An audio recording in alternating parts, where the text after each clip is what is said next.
This analysis explores how human psychology and piloting decisions intertwine to shape crash causes, combining accident reports, flight data, and expert commentary. Psychological factors such as cognitive bias, fatigue, stress, and complacency subtly steer judgments, while organizational culture and training gaps amplify these effects. On the cockpit side, pilots negotiate automation, maintain situational awareness, follow SOPs, and manage workload under time pressure, with outcomes often hinging on disciplined CRM and clear handoffs.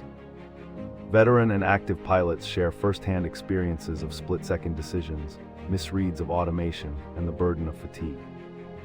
The takeaway is a layered safety model emphasizing continual training, rigorous standard procedures, and psychological resilience to reduce risk and improve survivability.